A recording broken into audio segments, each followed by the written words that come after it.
is Alhamdu Lillahi.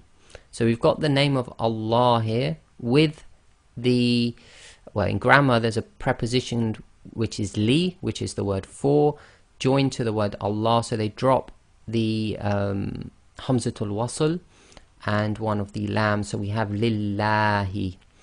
So again, in this case, although it's not as obvious unless you've studied grammar, you have a lam with kasra joined onto the name of Allah. They've dropped the Hamzatul Wasl and the lam, i.e. the definite article has been dropped altogether. So you have Lillahi. So effectively this is the name of Allah with the sound of kasra before it. So again, this will be tafkhim. Pronounce it with a la as in the name, as in the word lam in English. So again, Bismillahi, Alhamdu Lillahi. You cannot say Lillahi. That's wrong. The other case then, we'll take again surah that most Muslims will know. So here we have Qul Huwallahu Ahad.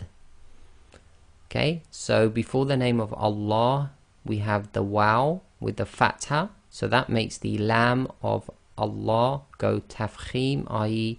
full mouth, giving the sound of la as in the English word large. So we have Huwallahu. You cannot say Huwallahu. Okay. The next one is Allahu Samad. Again, read the Hamzatul Wasl as if it's got fatha, because we're not joining it in this case to the previous word. We're starting the sentence afresh. So we say Allahu. Again, the lam of Allah is tafkhim because we're reading it as if there's a fatha before it. And the last one is Allahumma, and we all say this in a lot of our dua. And here they've written the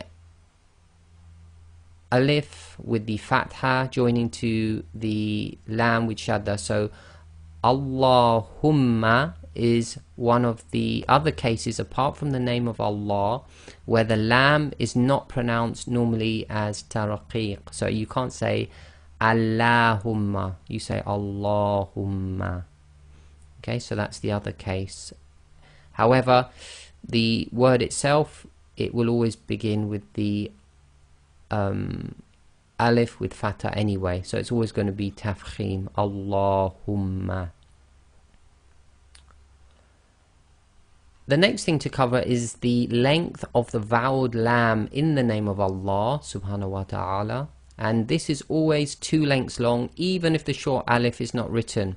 So the first example we've got here is again Bismillahi, and on top of the lam of Allah we have the short alif, which indicates to us that it's going to be too long. That's why we normally say Bismillahi. You cannot say Bismillahi. It has to be too long, so Bismillahi. The second example, Alhamdu Lillahi. Now in this case they haven't written the short alif, but it will always be pronounced as if it has got the short alif, and it's normally because of the fonts in the print. They sometimes cannot get the short alif on top of a shadda and a fatha.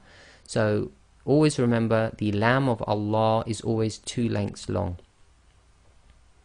So in conclusion, we now know how to correctly pronounce the name of Allah subhanahu wa ta'ala and the rules governing the pronunciations.